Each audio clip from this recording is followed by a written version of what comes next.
Bismillahirrahmanirrahim. Assalamualaikum warahmatullahi wabarakatuh. Selamat pagi ya, salam sejahtera untuk kita semuanya. Ya.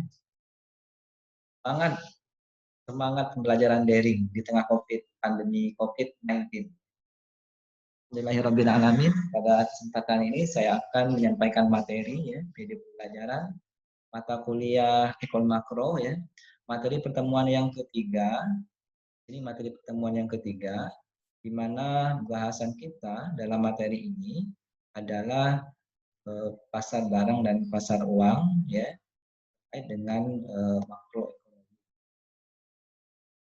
Betul diinfokan ya bahwa di dalam pasar uang dan pasar modal ini ya, pasar barang dan pasar uang ini ya, kita harus mengetahui sedikit daripada pasar dulu ya, dasar daripada pasar itu sendiri. Nah, kalau pasar barang berarti pasar terjadinya transaksi utang ya. Kalau misalnya pasar uang berarti terjadinya pada pasar uang. Kemudian kita ke stabilitas harga ya.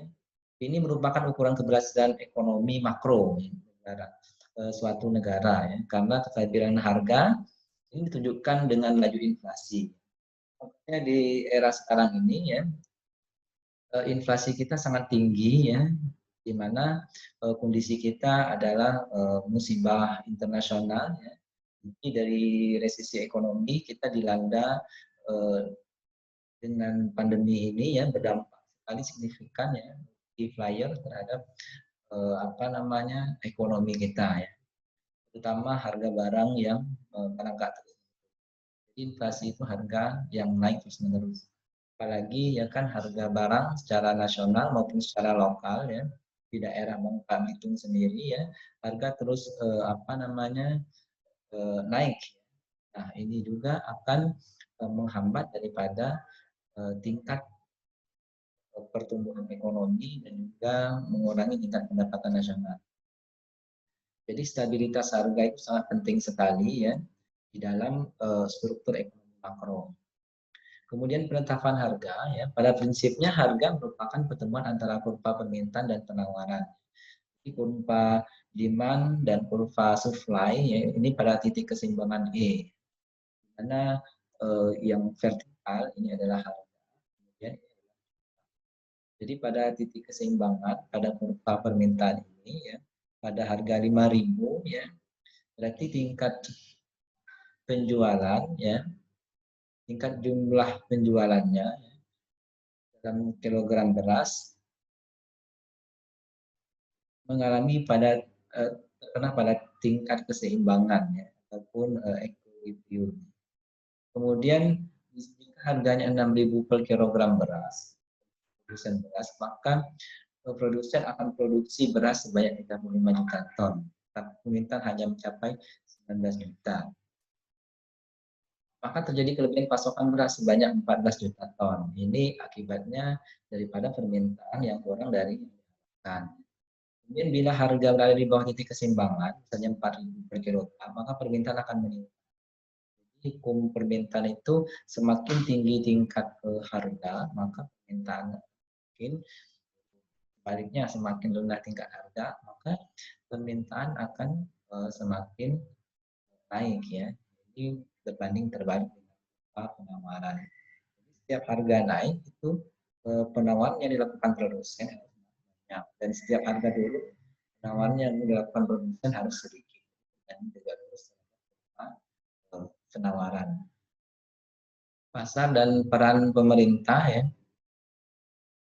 Kembali ketiga pertanyaan mendasar dalam ekonomi, pengeluaran apa dan berapa jumlah yang perlu diproduksi.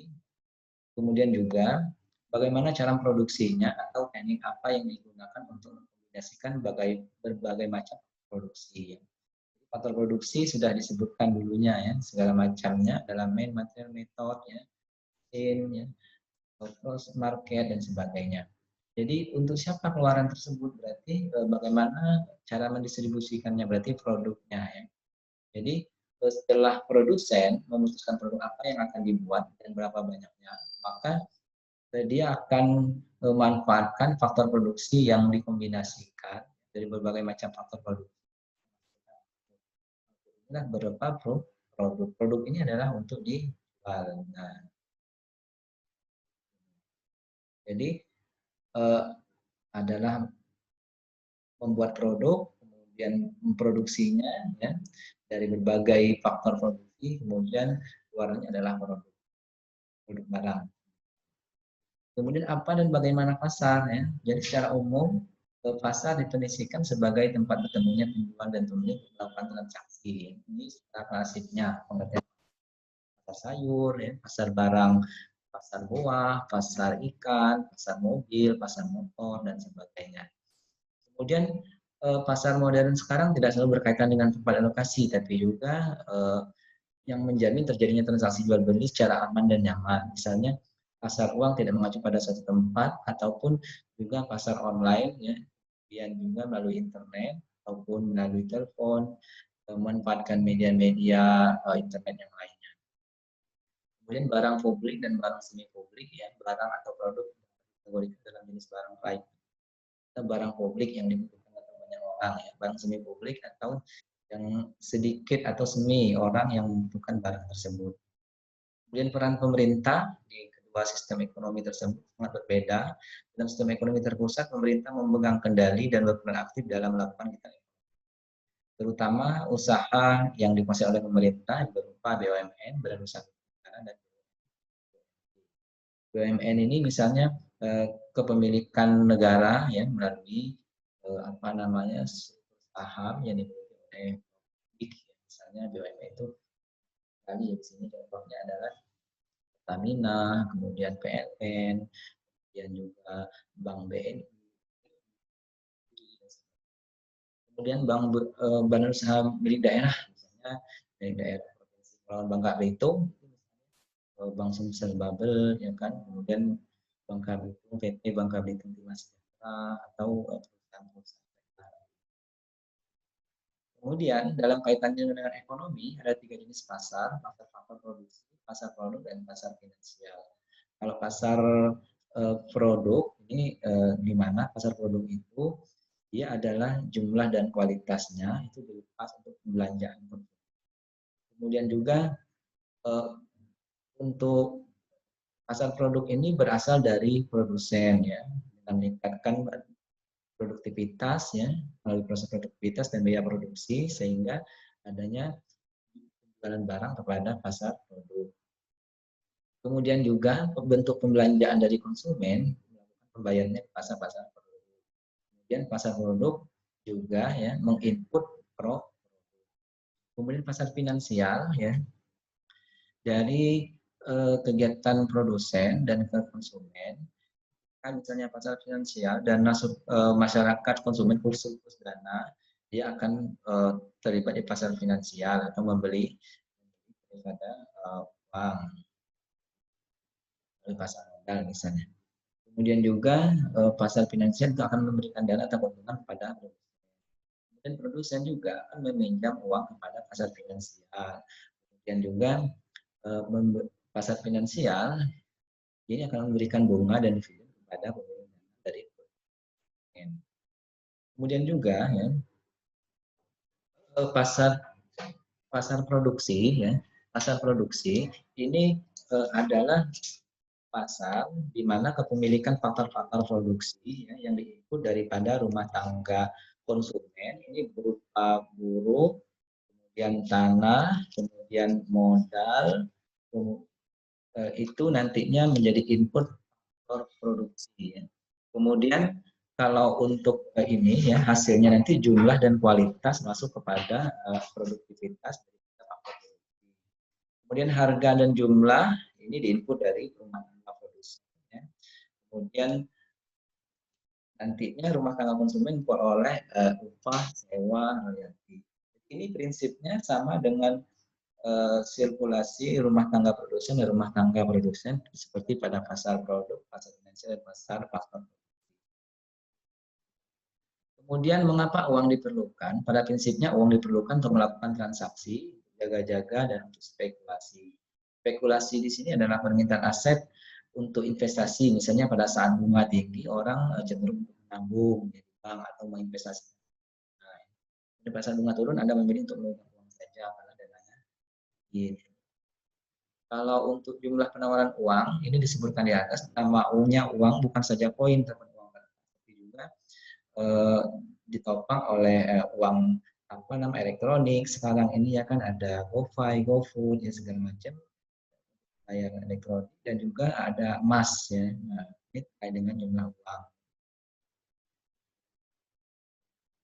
Kemudian menurut Budiono, memperbaiki formulasi penggandaan uang dengan basis M1. Formulanya adalah MS dibagi H sama dengan MS plus K plus R ya. Nanti sama dengan 1 plus K dibagi MS plus R dibagi S sama dengan 1 dibagi K plus MS plus R dibagi D dikali D dibagi M. Di mana keterangannya adalah M adalah penawaran uang dalam arti sempit, uang inti H, K uang A, R uang cadangan giral, uang giral dan persamaan dan luas kanan merupakan pengganda dan dapat disederhanakan dengan simbol menjadi pengganda uang. Kalau MS itu adalah penawaran uang ya dalam arti sempit, maaf, penawaran uang kalau ya benar penawaran uang.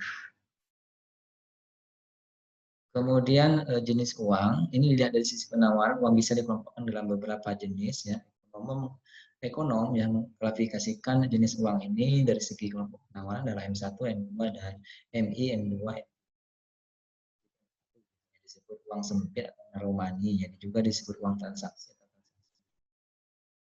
Satu terdiri dari uang kartal, koin, dan uang kertas. Kalau koin logam di bank masyarakat biasanya seperti belanja, uang kertas juga seperti itu, pecahan dari 1.000 sampai 1.000. Kalau uang giral dan rekening koran ya, checking account, ini jenis tabungan yang di bank bisa diambil tanpa pemberitaan terlebih dahulu.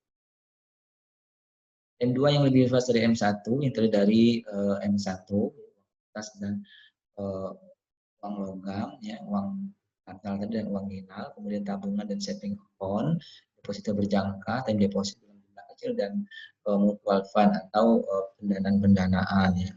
Jadi uang dan kategori M2 selain M1 juga bisa digunakan untuk transaksi.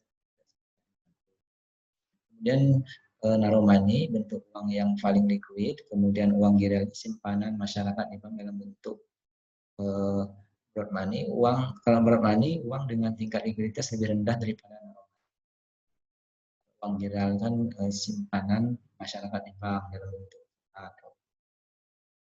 Kemudian alasan mengapa masyarakat memegang uang. Pertama adalah karena motivasinya untuk kebutuhan transaksi, bisa dibelanjakan sebagai alat tukar, dan juga bisa berjaga-jaga, kemudian juga bisa mendapatkan keuntungan atau spekulasi yang saya sebutkan. Kemudian jumlah uang yang beredar, ya, ini adalah nilai keseluruhan uang yang berada di tangan masyarakat. Jumlah uang beredar ada narrow sempit, ada narrow money, jumlah uang beredar uang kartal dan uang tunai. Ya. Jadi M sama dengan C plus D. Jadi uang kartal, uang kertas plus uang logam. Kemudian uang giral atau cek diamond deposit. Uang beredar dalam arti luas ini adalah MI ditambah deposito berjangka, yaitu M2, MI plus DD. Fungsi uang ini kalau uang itu sendiri ya sesuatu yang secara umum diterima sebagai alat pembayaran dan barang dan jasa yang sah. Kemudian fungsi yang perlu diperhatikan adalah uang harus diterima oleh secara umum, bahwa uang itu digunakan sebagai alat pertukaran barang dan jasa. Kemudian uang juga dapat dipandang sebagai kekayaan yang dimiliki seseorang yang dapat digunakan untuk membayar sejumlah utang ya, dan tanpa penggunaan. Kemudian syarat uang ini, uang harus dapat diterima secara umum, uang harus memiliki nilai stabil, jumlah yang beredar harus mencukupi kebutuhan, uang harus mudah dibawa, ya. Kemudian dalam proses transaksi bisnis, uang akan berpindah-pindah tangan dan sebagainya. Ini adalah syarat-syarat uang. Dan uang adalah dalam perekonomian sebagai alat penukar, kemudian sebagai alat pengukur nilai. Mana dalam alat pengukur nilai, uang digunakan sebagai alat dari barang dan jasa yang diperjualbelikan.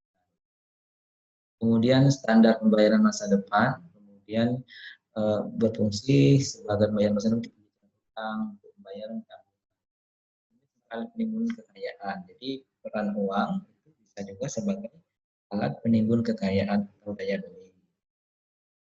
Fungsi bank ya terkait dengan pasar uang ini, Si bank ini tempat terjadinya menghimpun dana ya. Kegiatan bank ini menghimpun dana dari masyarakat dan menyalurkannya kepada masyarakat sebagai tujuan dan atau sebagai financial intermediary, atau spesifik bank berfungsi sebagai agen of trust ya, ya kan, menghimpun dana dari masyarakat menyalurkannya, agent of development untuk mengembangkan dana ya, dan agent of service menghimpun menyalurkan dana, memberikan penawaran jasa kepada masyarakat ya, berupa perbankan dan berupa pendanaan. Lembaga keuangan sebagai lembaga perantara. Jadi lembaga keuangan ini sebagai lembaga perantara, di mana bank itu ada bank sentral, bank umum, bank berkreditan, bank sebagai hasil, atau bank syariah. Jadi lembaga keuangan bukan banyak juga ini, lembaga pembiayaan, kemudian asuransi, dana pensiun, pegadaian, pasar modal, dan pasar uang. Jadi ini adalah unit defisit atau peminjam, ya kan, yang menginput ke sini. Kemudian nanti unitnya ketika uangnya surplus, nantinya kembalinya ke bank. Bank nantinya akan kembali ke bank dan lembaga keuangan. Perbandingan bank dan lembaga keuangan bukan bank. Kalau lembaga keuangan ini bank secara langsung berupa simpanan dana masyarakat. Kalau bukan bank, hanya secara tidak langsung dari masyarakat, terutama melalui kertas ataupun penyeludupan. Kemudian penyaluran dananya, ini pengumpulan dana ya. Kalau penyaluran dana untuk tujuan modal kerja, investasi, konsumsi. Ini kalau yang bukan bank ini terutama untuk terutama pada badan usaha, terutama untuk jangka menengah dan panjang. Peran bank dan lembaga keuangan bukan bank mempunyai peran penting dalam sistem keuangan, itu pengalian aset atau asset transmutation ya. Jadi karena dia akan menampung ya, dana dari masyarakat, pengalian asetnya. Kemudian juga transaksi ya, atau transaction, ini bank dan lembaga keuangan bukan memberikan berbagai kemudahan pada pelaku ekonomi untuk melakukan transaksi barang. Kemudian likuiditas, unit surplus dapat menempatkan dana yang dimilikinya dalam bentuk produk-produk giro, tabungan, devisa dan sebagainya. Jadi bisa untuk cadangan likuiditas. Kemudian efisiensi bank lembaga keuangan bukan bank dapat menurunkan biaya transaksi dengan jangkauan klien, tapi peranan bank dan lembaga keuangan bukan bank sebagai broker adalah menemukan peminjam dan mengguna modal tanpa mengubah produk. Jadi dia menyalurkan jamin pinjaman pada pengguna atau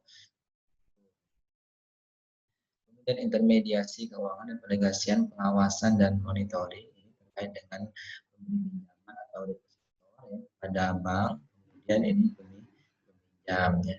Kemudian ada informasi simetris, masalah insentif tanpa intermediasi ya. Bila informasi privat, risiko dan aplikasi pengawasan. Informasi publik, risiko tanpa pengawasan. Itu untuk perusahaan publik ya. Kemudian ini delegasi pengawasan, biaya delegasi pengawasan model. Tujuannya adalah untuk minimisasi biaya delegasi dan terhadap risiko dan tindak risiko nanti dan keuangan, intermediasi keuangan dan penegasian pengawasan ya. Kemudian ini adalah sirkulasi yang pendapat perekonomian dari tiga sektor ya, perusahaan dan pemerintah. Yang pada minggu pertama sudah saya jelaskan ya, peran daripada sirkulasi perekonomian di tiga sektor rumah tangga ini. Jadi saya pikir sudah untuk materi pertemuan kali ini ya. Nanti untuk absensi ya, silakan absensinya itu di list pada kolom komen pada Google Classroom. Materi nantinya, materi juga di Google Classroom. Jadi untuk absensi di kolom komen nama dan NPM-nya ya, kemudian pelajari materinya ya, ditambah dengan referensi. Jadi ada yang kurang paham silahkan ditanyakan di chat Google Classroom atau WA. Terima kasih perhatiannya ya. Mohon maaf ada hal yang salah dan kurang berkenan ya. Kita tutup dengan Assalamualaikum warahmatullahi Assalamualaikum warahmatullahi wabarakatuh. Selamat pagi dan sukses untuk semuanya. Semangat belajar. Ingat tugas yang kemarin itu pengumpulannya silakan dikumpulkan di kolom classwork ya, bisa di scanner ya, kemudian bentuk PDF, juga ditulis juga di apa nama, boleh kertas lembar atau buku catatan, baru di scanner. Nah, dalam bentuk PDF, kemudian diupload di kolom tugas ya, untuk nama dan nilai. Mungkin itu ya terkait dengan penugasan ya. Terus untuk semuanya, selamat belajar ya. Assalamualaikum. Saya ulangi ya, assalamualaikum warahmatullahi wabarakatuh.